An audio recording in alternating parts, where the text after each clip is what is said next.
Mike McCool here in the Royal Examiner Studio, and with me today we have is Tim Dyke. He is the pastor at the Rivermont Baptist Church right here in Fort Royal, right off 619 area, isn't it? That's right, 575 Catlett Mountain Road. Yeah, you hear that, but you can just go down 619. You can't miss it. You go past the livestock Right. exchange, and then you make a right at the store, first store, and it winds back to the church. You can't miss it. That's what I tell people. I want to give them the directions, you know. I mean, 'cause that's what we call Rivermont. You know? Yeah, that's right.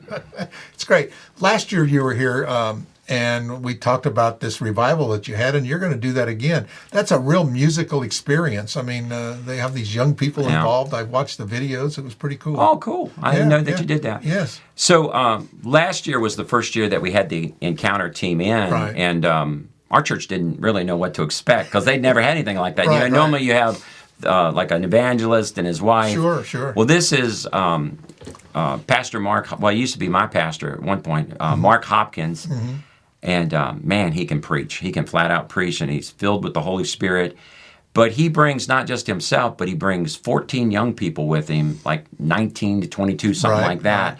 And his wife is very musical, and she works with them. And the music is just top notch. Right. Now this year it'll be a different group of people, but it'll be the same type of thing. Beautiful music, wonderful music, and then great spirit-filled preaching. Right. I was on Mark's website, and I remember looking at it, and it's in the people rotate through the program, so it's like a ministry is what he's doing and training these people in that ministry. Yeah, it is. I don't know of anything like it because not only are they ministering to others, but he's mentoring them every week. He's having classes with them and training them, looking at them serving the Lord the rest of their lives, not just during this 1 year when they travel around with him. It really is something. Right, and that's really good. And you can tell that brings a lot of energy to the congregation when you have all them young people there. Oh, yeah. It's like most congregations, we grow old. We do. We're getting older and have either no hair or white hair. And our people were so impressed with these young people. They think young people, in our house, things like that. But they're just wonderful. I mean, they're all serving the Lord, and they're no trouble. And they're as much. I don't want to say there's much of a blessing, but really they are. They are. But to have a preacher who can bring the word with power and the fullness of the Holy Spirit, that is amazing. Right. And then to complement that with these young people and wonderful music, it really is great. Right. Well, it's hard when you preach the next Sunday. Oh, I know. Everybody, everybody's like, oh my goodness, we got to put up with this for a while now. It is hard to follow somebody like that. It is, but it's okay. So you have several men out there that fill the pulpit from time to time. Oh yeah, we've got Jack Keep preaches out there. Now that man. He's been in the ministry for. I hear he's preaching next week or this week. He is, and he is a man of God. And then we have a youth pastor, Pastor Lauren, that we just love, and he is just growing in the Lord and growing in ministry. And then we have other men that can preach, when they're called upon. So we're not short of people that can preach. That's good. You're blessed because it's a real shortage in the church going around our country, around the world. I did that before I became a pastor. I had a ministry where when the pastor was sick or he was on vacation, different churches would call me, and I had like 5 or 6 churches calling me to fill the pulpit. Right.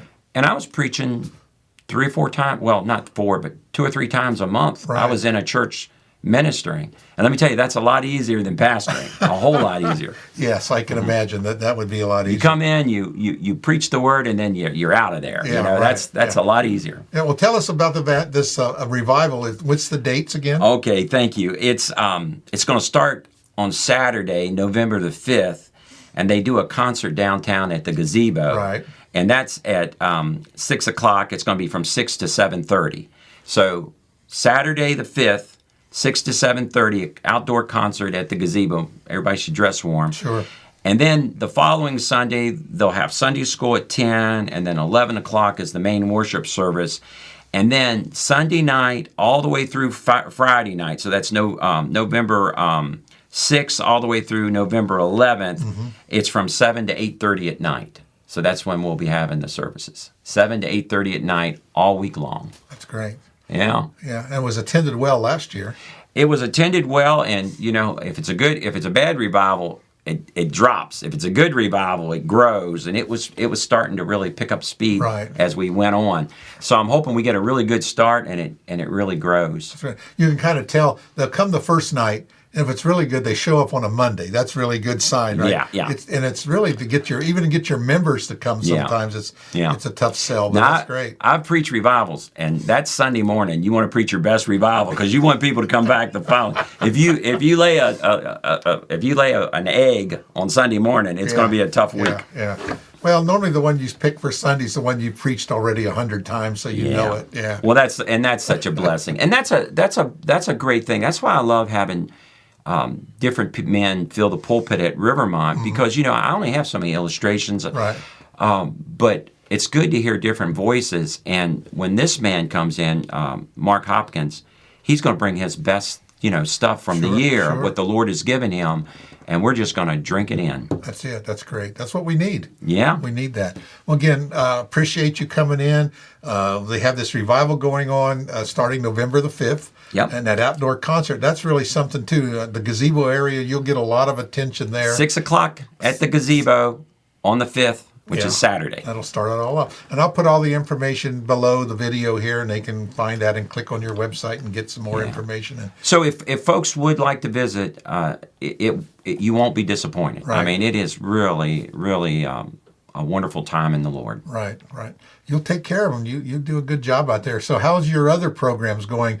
We're missing our lady Arlene, I think is her name. Oh my goodness! Yes, yeah. She was a blessing. But I don't know. Can we keep talking? Sure. Keep talking. Well, she got sick and she had cancer, right. And this woman has worked with special needs kids, for it was almost 50 years, yes. And we were coming up on the 50th, and we planned this big celebration. And we were wondering if she was going to make it. Right. And she made it for that 50th celebration of the Bluebird. We call it the Bluebird class, right. which is the special needs class at Rivermont that's still going strong. Sure. And then I think like 2 weeks later, she went home to be with the Lord. Right. And then another ministry, and I forgot to talk about this, is we have a Jolly 60s program the first and the third Thursday of every month.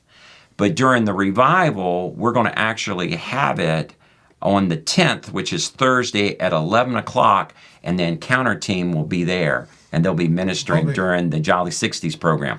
Now, at Jolly 60s, what we do every Thursday when we have it, which is the first and the third, we start with bluegrass music, and it's some of our people play bluegrass. I chop on a mandolin, try to do it. And then we have games, and then someone preaches. A lot of times it's me. And then we have an unbelievable meal. And I tell you, some of the meals we give, you couldn't buy it for $20 at a restaurant. Right. I mean, you couldn't. And we suggest $2, but you don't have to give anything if you don't want, Sure. So that's a wonderful thing for senior citizens. And when is that, on Thursday? At what time? It's the first and third Thursday of every month at 11 o'clock at the church. Okay. And it's for senior citizens. And then during this week of revival, it's going to be on the 10th at 11 o'clock. There you go. A lot of November stuff. 10th. A lot of things happening at the Rivermont Baptist Church. We're trying. That's it. Again, thanks again for coming in, telling us about this. I'll put all that information and the times again, and we'll go from there. Well, God bless you, Brother Mike, and we really appreciate what you're doing in our community. Thank you so much. Well, appreciate it. Thank you. Thank you. All right. Don't forget Mark now on the camera. He does a great job. Thank you, Mark. Appreciate you, buddy. All right.